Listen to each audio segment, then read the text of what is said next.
I walked up to a small wooden podium in front of a circle of chairs. I've always hated public speaking, ever since my junior high speech class. My knees were shaking, and I was afraid my voice would break. After looking around at the 12.5 sitting men, I took a deep breath to calm myself and began. "Hello, my name is Gary," I said by way of introduction. After a short pause to catch my breath, I continued, "And I'm a cuckold." I waited at least 20 seconds, watching the audience's reaction. Most seemed startled by my statement, their expressions ranging from disbelief to just a blank stare, but not a single man smirked at my initial self-deprecating confession. Well, not quite.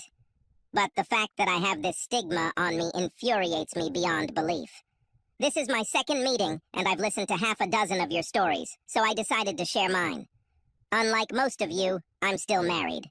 My lawyer suggested I get anger management counseling while we work through my divorce case, and I get my ducks in a row.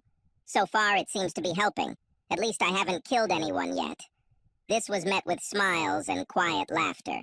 Before all this started, I didn't consider myself a trusting person. I had no idea that I was unobservant, I suggested.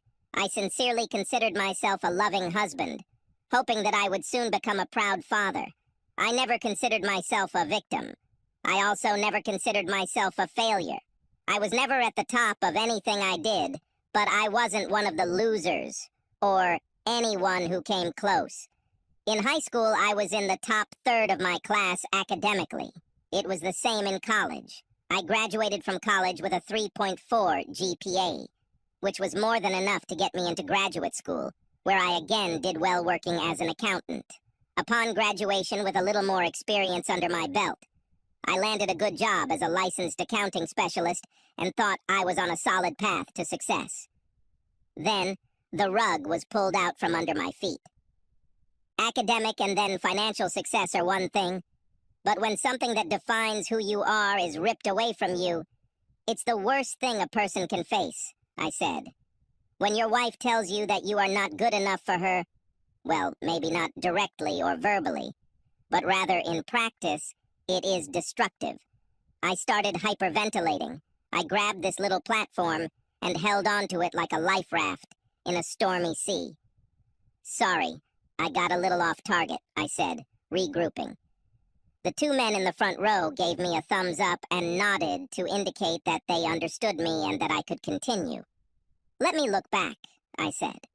"I'm not going to start telling you how beautiful and sexy my wife is, how big her breasts are and all that.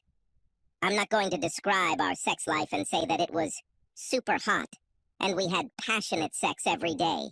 I will say that we were active in bed and seemed to have a great life outside of the bedroom. She was my best friend and life partner. Or so I thought.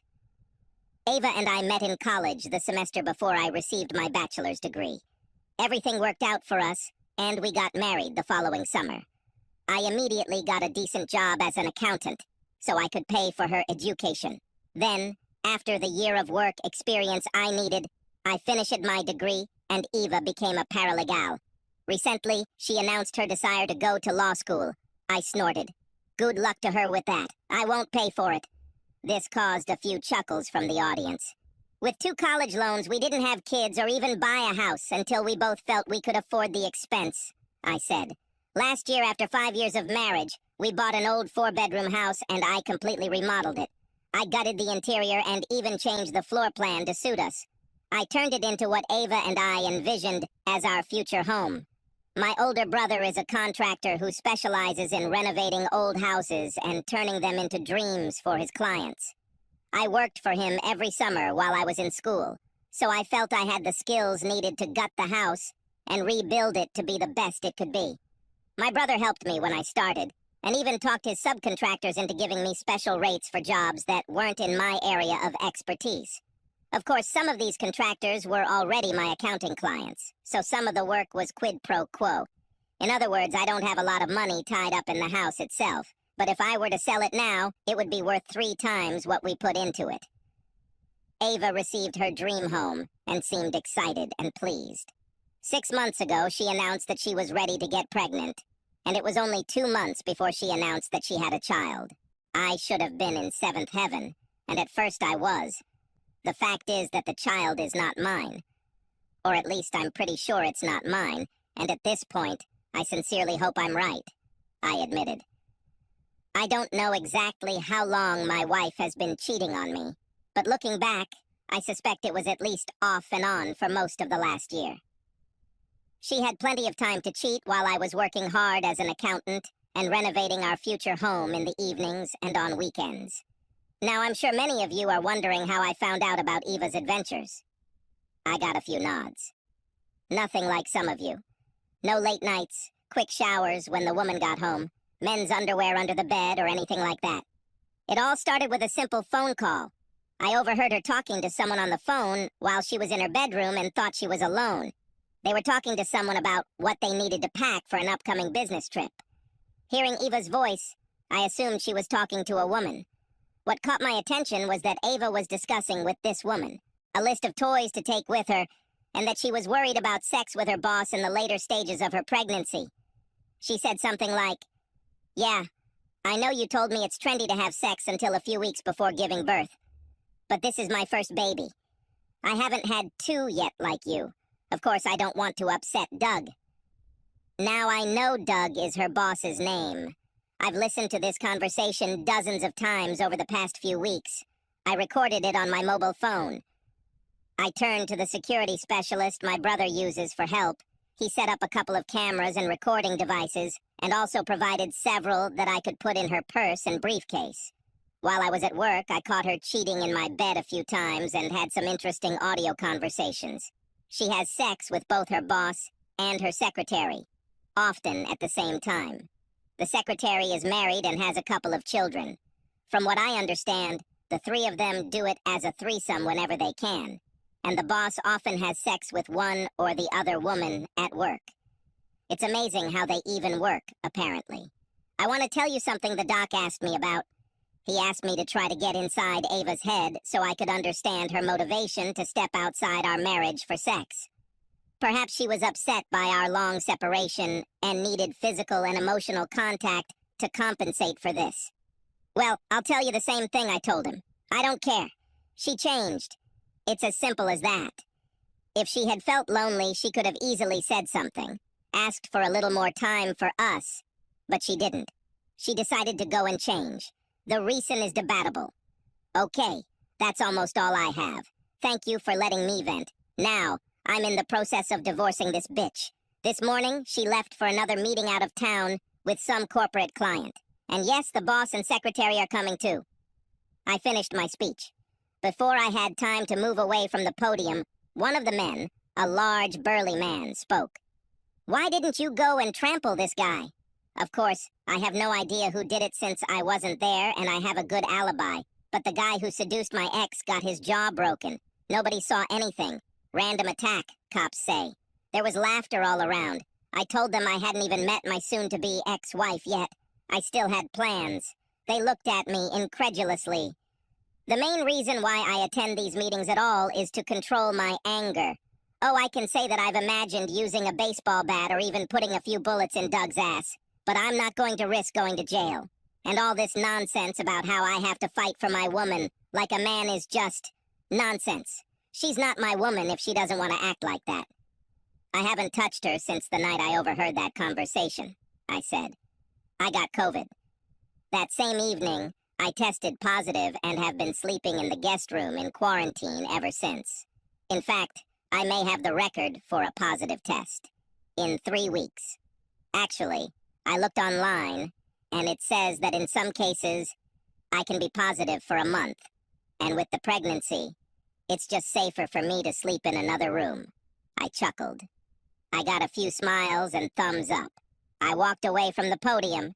The group leader, a therapist, came forward and thanked me for my honesty and openness. He asked me to continue coming to public meetings as well as our private consultations. I told him I'd think about it. I may need to blow off some steam later, but for now, the lion is kept in a cage. I'm here only at the insistence of my lawyer. My lawyer said I was on the verge of breaking down and needed a relief valve. Merely planning to divorce Ava was not enough to calm my anger. Unlike an Alcoholics Anonymous meeting, these meetings ended with everyone drinking. We all went to a bar in the next block.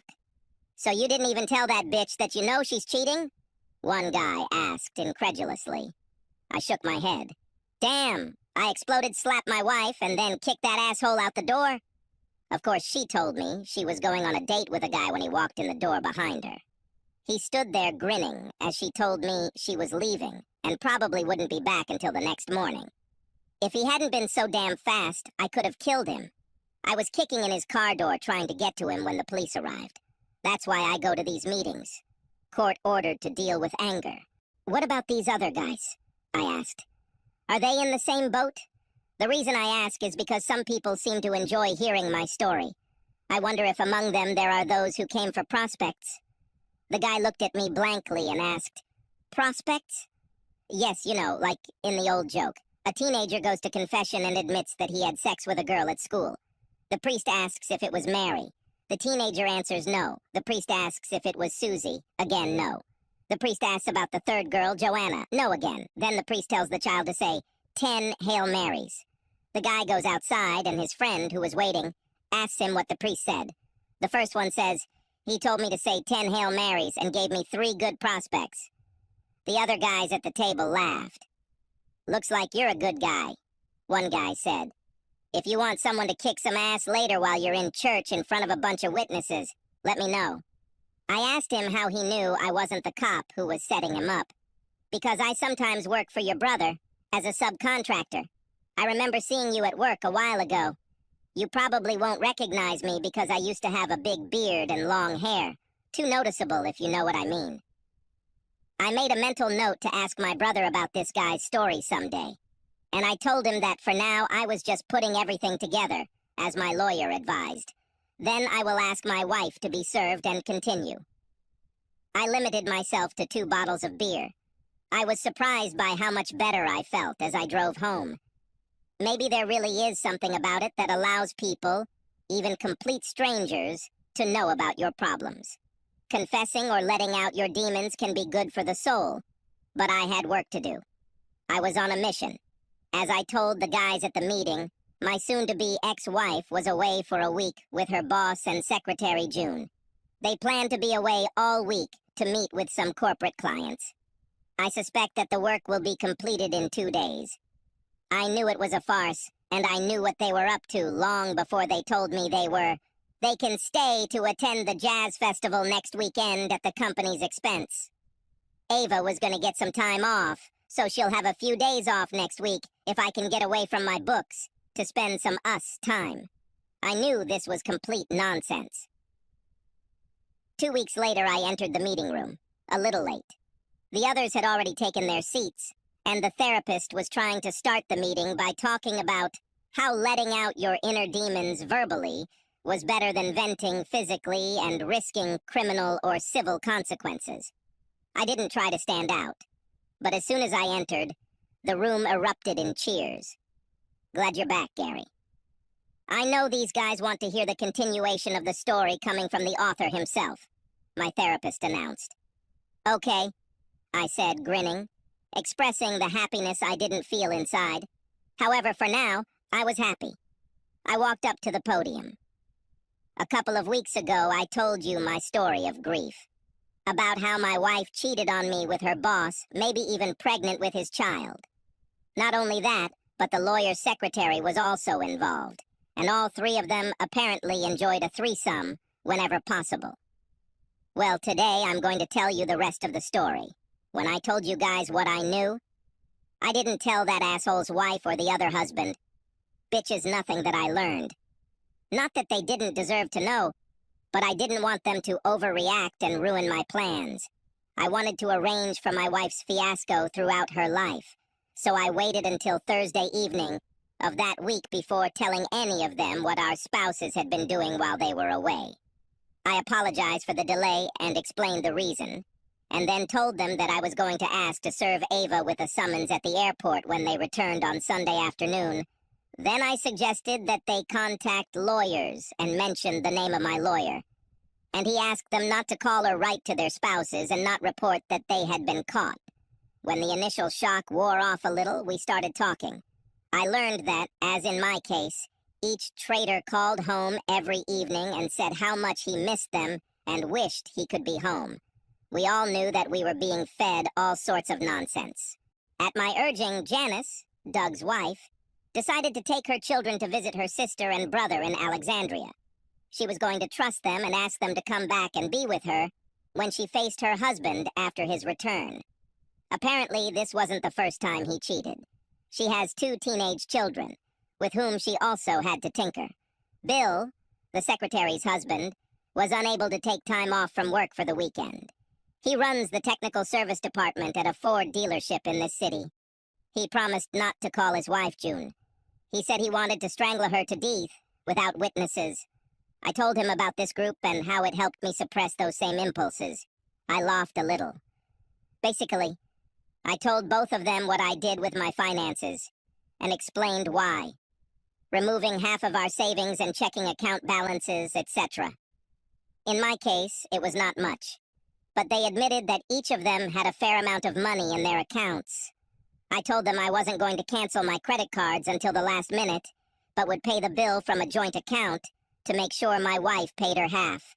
Leaving them to think about what they should do, I went home. I'm sure you guys have heard what I did in my house, and it's all true. I was applauded.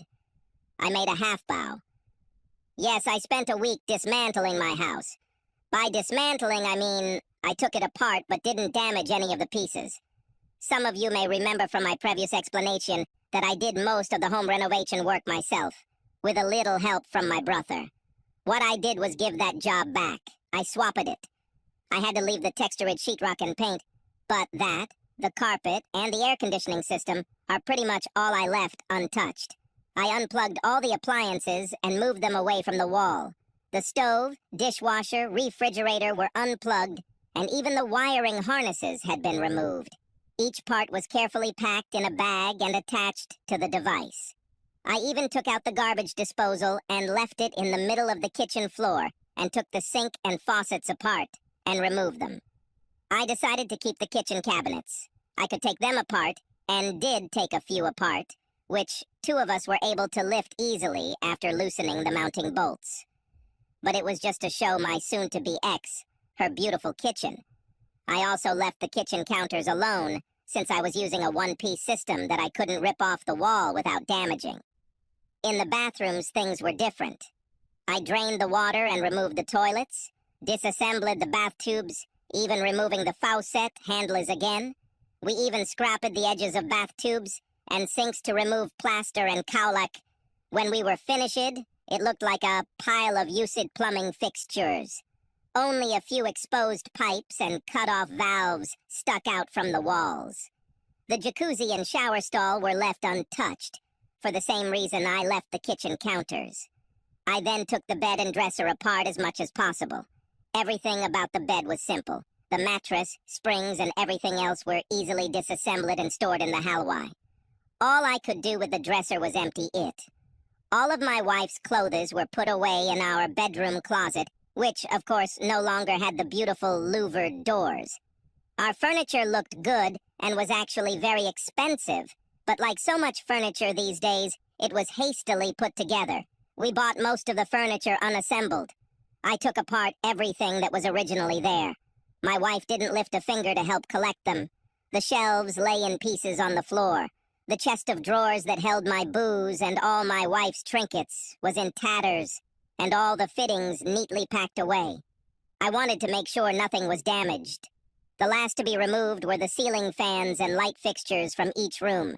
The only thing I left was the chandelier in the dining room, but I took the light bulbs out of it.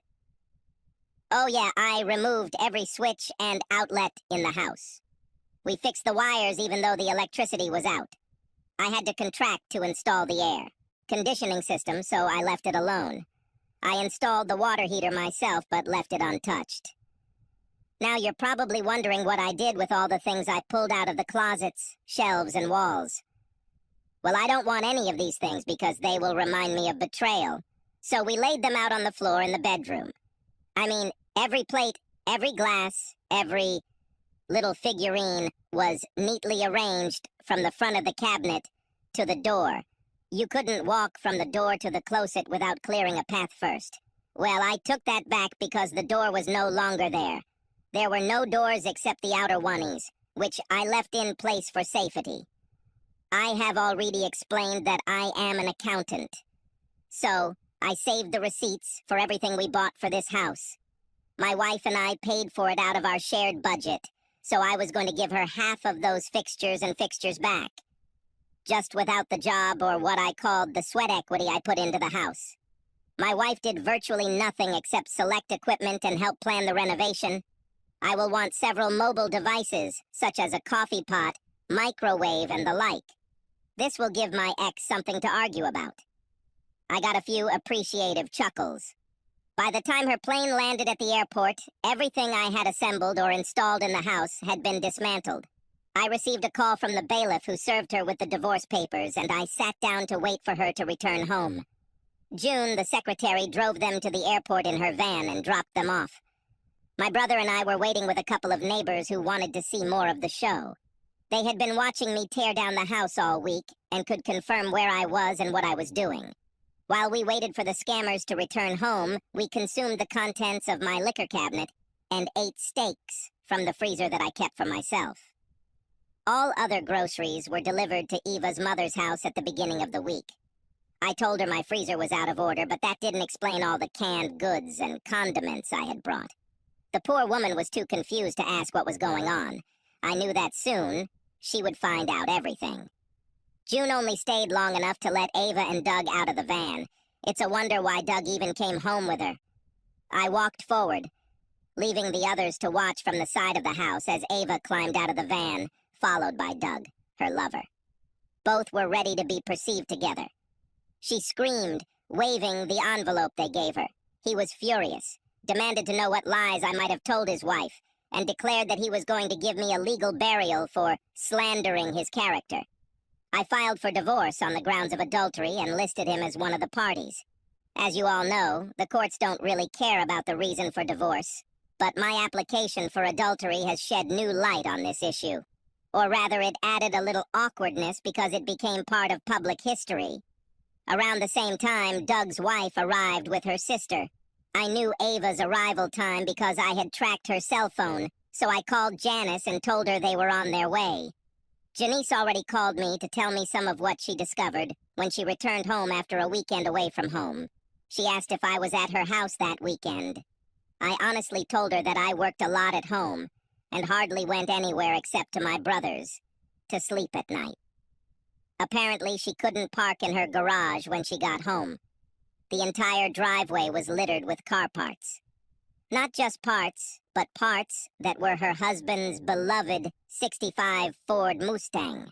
It was his pride and joy, and he showed it off boastfully to every visitor to his home. This car originally belonged to his father and was Doug's first car. She had great sentimental value to him. His father gave it away for safekeeping. Years later, Doug completely restored the car. I heard people laugh and say that he loved that Mustang more than his wife and children. This may have been an exaggeration, but not by much. Of course, Doug was a little upset when he saw his wife arrive, and immediately started with a lame comment that everything she could hear was a complete lie. She didn't tell him that she was waiting for him at home. We all stood outside while my wife carried the suitcase into the house. Then a scream came from there. Ava rushed to the door, screaming, "What the hell did you do to my house?" I knew that she didn't have time to really look around. All she saw were things piled up in the living room. It's surprising that she didn't notice the lack of blinds and curtains before she even entered the house. I think she was a little out of it after being served at the airport. All the windows were open, as one of the first things I did was to remove the blinds, take them apart, and fold the curtains. When I cut the power, the only light we had was outside during the day or from the generator we were using. I went inside, followed by my brother and the rest of my retinue. In a calm tone, I told my ex what I had done. I was preparing the house for a 50-50 division of our property. She demanded to know where her things were. Running my hand along the floor, I said that if she meant clothes and personal belongings, then they were all safe and sound in the closet in the bedroom. When she went to look, she was very unhappy. I have never heard such a piercing scream from her in all the years of our acquaintance. Someone called the police, and they came to listen to my wife screaming and yelling that I had destroyed her house. I carefully explained what was happening to the first police officer on the scene. He immediately called his boss. I don't know what exactly he said, but within a minute, at least 3 more units appeared. I called my lawyer when I found out that Eva was already on his way home, and he finally showed up. He apologized, saying he thought he'd better change his clothes before arriving. Eva started ranting about where she was going for the night and demanded that I be arrested. My lawyer dismissed the idea, telling the police that I had done nothing illegal. No crime was committed, and that is a matter for the civil court. Doug demanded that his wife take him home, but Janice refused, then frowned and asked why he never looked at his phone. She had texted him a few hours earlier. He still didn't look, thinking that everything she had sent him had to do with his supposed infidelity. This is speculation on my part. He told his wife he was busy after Ava was served at the airport, and he had to clear up all the misunderstandings related to business trips. At this point, I was trying to monitor 3 or 4 conversations at once. I answered Ava when she asked what I did to her car. He and Doug decided that she would take him where he needed to go since his wife said he could walk, since she wasn't about to let his cheating ass get in her car. I honestly told Ava that her car was where she left it, in the garage. She burst back into the house. Less than 2 minutes later, she went outside again and complained that the garage door wouldn't open. I told her I wasn't surprised, since the power was out, and I had removed the garage door opener. She loudly demanded to know how to get the car out. Doug heard her and told her that she just had to pull the emergency release to open the door. She had no idea what it was, so he went inside with her. They came back out, and he demanded to know where the unlocking handle was. I shrugged and told him it was around somewhere, carefully labeled like all the other items I'd sorted through. The police kept notes all this time and asked everyone for statements. Janice then said that she had not called the police yet, but she had a problem at home. She showed her cell phone to the police lieutenant, who seemed to be in charge. I saw his face change into complete bewilderment. He looked at me. I told him that Janice had shown me the photographs, but I had been here at my house all weekend and had numerous witnesses. Unable to get the car out and Janice refusing to take Doug home, they called June again. She arrived disheveled, all in tears. Her husband met her at the house with all her clothes packed in plastic garbage bags. He helped her load the bags into the van and told her to leave and not come back until she met with a lawyer. He told me about his plans the day before. Now Ava and Doug were packing their suitcases into June's van. Janice told him again that he should look at his phone. He finally did it, and then burst into a scream that almost matched Ava's scream. He shouted to June to quickly take him home. I gave Janice advice when she first called me to tell me what she had found, and she has already acted on it. Her son-in-law stayed at her home. The police were done with what they could do in my house. We all testified, and my brother and I followed the others to Doug's house. A television news van was already parked in front of his house. A reporter interviewed Brett's brother-in-law about what the family discovered when they brought Janice home after the weekend. Later, I found out that the cameraman had already made a full video of the area. Brett said they couldn't drive to the house to park in the garage because the garage door and much of the driveway were littered with car parts. The garage was located at the end of the house, and this area was completely hidden from view. No one stopped me from following them all the way home. The scene was great. I'm sure most of you men collected model cars when you were kids. What I saw was similar to what you see when you open the model box, except for the plastic rods holding the small parts in place. In the center of the circle was the car chassis. There were doors on each side. Behind the car, in a circle, was the trunk, and in front was the hood. I was a little surprised that the wings weren't removed. The windshield was not removed either. However, almost all other parts were removed. The engine was in front of the chassis. The radiator, fan, water pump, starter, alternator, carburetor, and all major parts were removed. All belts and hoses were neatly laid out in rows in one direction. The transmission and the entire gearbox were located behind the car. The wheels were removed along with the brake mechanisms. Even the seats had been removed and were lying to the side. I'm telling you, it was impressive. I have never seen a car completely or almost completely disassembled. Everything was laid out very neatly. Not that it made any difference. Doug lost his temper. He began to wail and even cry. He fell to his knees and screamed that Sally had been destroyed. I asked Janice who Sally was. The TV reporter stood nearby, and the police walked around the car, inspecting the scene. I can tell you that I fell over laughing when Janice explained that Doug named his car Sally. Mustang Sally, as in the song. I know you've all heard about this part. As soon as the news reporter broadcast her report, the story was picked up by the TV station and then went viral on social media. They played the song Mustang Sally in the background. Neither of us spouses was hiding. We all tried to ensure that the names of the 3 traitors were named. Doug blamed each of us for damaging his car, but we all had airtight alibis. June's husband, Bill, worked all day Saturday at the dealership and was with their children that evening and all day a Sunday. He had experience dismantling the car and possibly resources, but investigators were unable to connect him to anyone who might be responsible. Apart from Doug's prints, no fingerprints were found on any of the parts. The police even checked the fastening nuts, which were neatly stacked in a pile. Janice spent the weekend with her sister and brother-in-law, as even her children testified. She loudly stated that she didn't even think about doing anything to the car, and if she did, it would only be with a sledgehammer. And she was still thinking about using a sledgehammer to finish the parts and finish the job. Even the police laughed when they heard this. Of course, due to the fact that the car was disassembled carefully and no parts were damaged, I was suspect number 1. But I also had an alibi. First of all, I'm not a mechanic. I know what home repairs and renovations are, not how to assemble a car. In any case, I had no more than a couple of screwdrivers and a few wrenches. Besides, I was busy dismantling my house, under the cheerful and attentive glances of my neighbors. Everything that happened in Doug's house was a circus. Ava was there because she had no other means of transport other than June, who had been kicked out of the house by her husband.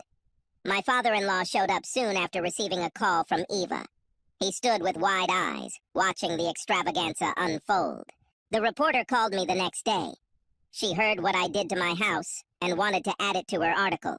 I gave her one of the 20 or so flash drives on which I had recorded how I systematically decluttered my house. She condensed 5 hours of video into a 2-minute television segment. These flash drives still save my ass. I gave them out like Halloween candy. Of course, since I only had 20 flash drives, I included evidence of the treason of the 3 culprits. Doug got a restraining order against me publishing anything about his infidelity. But by the time the order was issued, almost all of these flash drives had been distributed.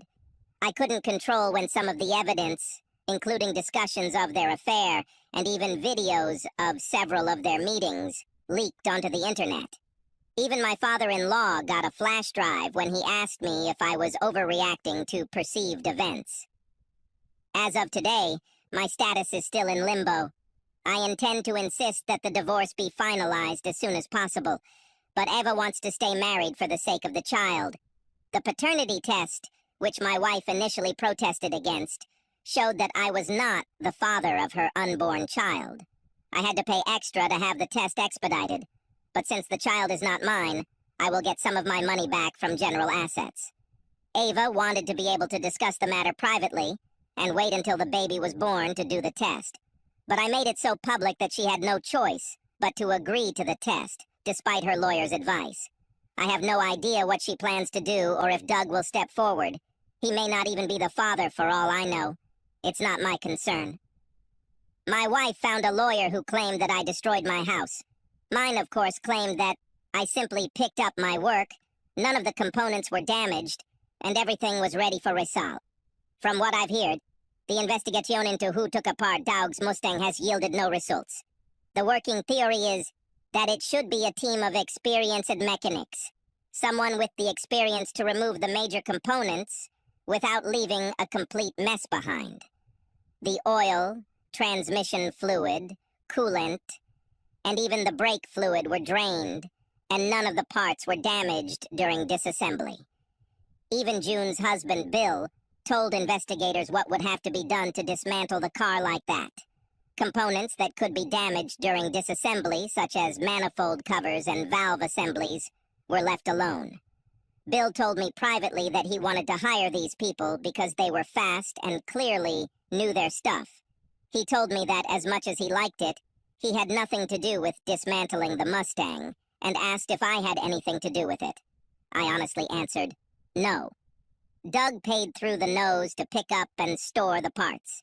Janice told him he had 2 days to get this junk, as she called it, out of her driveway so she could have access to the garage. Otherwise, she'll hire a couple of the neighborhood boys to dump all that crap in a pile under the shed where Doug kept the car. He knew she was serious. Before any of you think that I got away with it, I will say that I did not come out unscathed. The very next day after Ava returned home, I was immediately fired from my job. I knew my boss was a good friend of Doug's. Doug sent him clients, and he, in turn, recommended Doug when the need arose. My boss was even the one who initially suggested that Ava go to work for Doug. When I was told I was fired, I leaned over to my boss's desk and asked him if he had engaged in sex games, and more specifically, asked if he had sex with my wife. He denied everything, but that didn't stop me from talking a little with his wife to make the assumption I suspected. My former boss's claim that I was poaching clients was dismissed when I demonstrated that I brought many of them to the firm. Several more people said they didn't trust him after he fired me. I agreed to handle all the accounts that followed me on a pro bono basis for 2 months while I worked for my brother for minimum wage. Eva's lawyer claims that I deliberately avoid having a significant income. I claimed that I was just helping friends while I decided on my future career. So I opened my startup accounting firm as a volunteer, in an unused office in my brother's building. If any of you need an accountant, let me know. The audience applauded me several times. I felt a little better about my circumstances, but I had to accept that I had lost my wife, my home, and my dreams. Everything is irrevocable.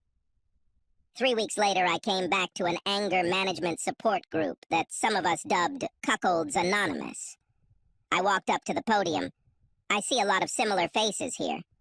I think you're here for the same reason as me. It's difficult to control your emotions. Let me rephrase. It's hard to keep them under control all the time. As my therapists, and I'm sure yours say, it's a fine line between depression and anger. I'm talking to both therapists now. To be honest, it wasn't my choice.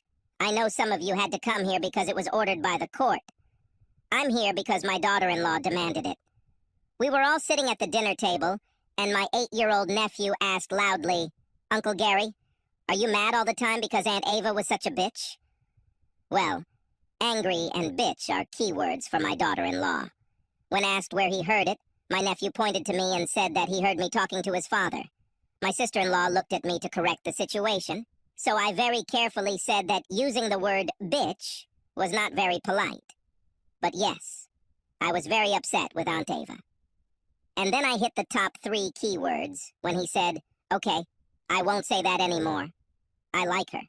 It's a shame she's like this." Can you imagine the looks my daughter-in-law gave me? My brother didn't help at all. He just stared at his plate and shook, trying not to laugh. Okay, long story short. If I want to live with my brother and his family, I will continue therapy, including these group sessions, I announced. I can't afford to live on my own. Now I have no income. I wanted to reduce what I made from the divorce, but people don't understand how difficult it is to even find an apartment without verified income. My daughter-in-law is a wonderful woman and generous to a fault. She just doesn't want my misfortunes to have a negative impact on her children. Here are more keywords in addition to the ones I mentioned. So what do we have, except that I upset my daughter-in-law by having her children eavesdrop on my conversations? Over the past 3 weeks, I have done the bare minimum in terms of earning money. Before I was fired, I earned only slightly more than Eva. I personally felt that she was paid so much because she provided extra services to her boss. Of course, my lawyer told me to keep my mouth shut about this because our tiny income difference meant I wouldn't be paying child support. He told me not to screw this up. Janice kicked Doug out and filed for divorce. His favorite car, Sally, is in a warehouse somewhere. Their divorce, as you can imagine, is already messy. Doug is having big problems at work. He mainly works with corporate clients. Someone started a rumor that perhaps some of his negotiations were sweetened with sexual favors from Ava and June. All three, of course, categorically deny this. But apparently some clients have taken this opportunity seriously and are moving the business elsewhere. The company as a whole had some problems in other areas. They handled cases of sexual discrimination and harassment. Some of those clients have changed lawyers and filed complaints with the bar, saying the firm has failed to deal with its internal affairs when it comes to sex in the workplace. I understand that Doug's continued presence is more of a liability than an asset, and he is close to being asked to leave. His situation at work is made worse by the fact that many people drive past his office playing Wilson Pickett's Mustang Sally at full volume. This can't happen to a good guy. I hate this. But while I like the idea of him being unemployed, Ava's income could plummet. Her income is very high compared to the average salary for paralegals, especially considering her short time in the field. Again, there are suspicions that part of her salary is payment for sexual services. They said the same thing about Secretary June. Of the three cheaters, June is the only one who can save her marriage. She struggles to reconcile. She just liked the power she felt. She's playing the child custody card hard. Bill told me that he was considering saving their marriage if she agreed to a prenuptial agreement. She convinced him that the rumors about sex with clients were lies. My marriage, on the other hand, is over. I wouldn't leave her if the child was mine. All we have to do is divide the property. The judges, and I use that term in the plural because Ava appealed the original decision, said that I had the right to take back my own sweat equity in my former home. I didn't damage any components. I simply uninstalled them and left them ready to be reinstalled or sold. I gave Eva ownership of everything I placed in our bedroom, but she had to pay the bill for packing and removing it all immediately. Otherwise, I would consider it community property. Her father helped her pay and coordinate it. I wanted to quickly remove things from the house, but I refused to even lift a finger to help. Eva tried to persuade me to help so that we could talk. I refused to speak to her without my lawyer present. My sister-in-law went to observe and make sure that Eva only took things from the bedroom. My soon-to-be ex-father-in-law finally looked at the files I gave him and told me in private that he understood my actions. But he still had a responsibility to take care of his daughter. I think Ava went back to her old room in their house. At our first joint meeting with the lawyers as part of the division of property, I suggested that Ava take her half of the household appliances and appliances. She could choose what she wanted, and I would take something of similar value. She stared at me when I said I would give her first choice of toilet. She wanted to buy my half for a nominal price, saying that she would hire a team to put everything back together. I knew what she and her lawyer were thinking. The whole was worth much more than the sum of the parts. Being an accountant, I also knew how much I could afford to offer her and still stay below the break-even point. I kept offering more than she did. She wouldn't be able to get funding anyway. I couldn't do it on my own either, but my brother supported my game financially. Ava refused to sell to me for any reason. In the end, her lawyer demanded that everything be sold at a public auction and the proceeds split. My lawyer weakly argued that we would lose too much. He lost the decision, which didn't bother him or me. Eva tried, but could not find a buyer who would offer an amount close to what I offered. My brother initially offered to buy the shell of the house for half of what my ex and I put in, but was turned down. In the end, he bought it at auction for 70%. The house was in excellent condition, but few investors were willing to outbid my brother. I'm sure some of these investors were interested, but knew my brother would never work for them again. And other people involved in trade would follow their example. Eva's lawyer briefly protested the lack of compensation for his client, but had to admit that the auction was his client's demand, and they unfortunately refused my much higher offer. So basically, I lost my ass dealing with the divorce. Unemployed and with a small percentage of my assets, I am still living in my brother's guest room. To compensate him for the rent, I began work on restoring my old home. Everyone knows I tore apart my house, but no one has any idea who took apart Doug's beloved Mustang, let alone provide any evidence. Doug even hired his own investigators. All traces turned out to be dry. My financial statements were reviewed to see if I had paid anyone. I had to give them access to my cell phone and computer. June's husband, Bill, too. No connection has been found to anyone who may have carried out this deed. The whole story became fodder for social media after it originally appeared as a topic on network television. You can imagine how much notoriety I received as a person who dismantled his house. People always ask me how I actually took the Mustang apart, and they promise they will never tell. And then they congratulate me for something I didn't do. Several guys stood up and immediately congratulated me, to the laughter of the others. I walked away from the podium. The therapist asked who wanted to speak next. Everyone shook their heads. One guy said he'd wait until next time to tell him how he grabbed the guy his wife was cheating on him with and took him naked out of the house and onto the street. We all headed to the bar. "Hey, Gary, aren't I entitled to a little discount as a new customer?" asked Paul Fruge. He was a drywall subcontractor I met at Cuckold's Anonymous. "I seem to remember that you gave the guys who followed you when you were fired from another company 2 months of free accounting services." "Damn, I gave you a free installation of my system," I suggested with a smile. "This takes some time. Do you think you deserve better? You work for my brother, not me. My house already has all the walls. I was referring to my former home, which now belonged to my brother and was rented to me for a minimal amount. I will buy the house back for what my brother paid for it in a year or so when we think enough time has passed for my ex-wife, Ava, to report fraud." "Or is it because I offered all the guys in our Cuckold group a discount on doing their taxes this year?" I asked. "Nope." "Nothing like that," Paul chuckled. "I think I deserved it for jacking up the Mustang to remove the wheels and transmission. I'm not much of a mechanic, but I can put parts together. And for telling your brother that I know some guys who can help in a bad situation, and especially my cousin who's a mechanic when he told me about the Mustang he wanted to take apart. I could barely see through the tears of laughter as I celebrated his bill being paid in full for the next year. Subscribe to our channel so that your second chaff doesn't cheat on you, and go ahead and listen to the next story, because this story is nothing compared to the next one. If you're under 18, don't even think about listening to the next one.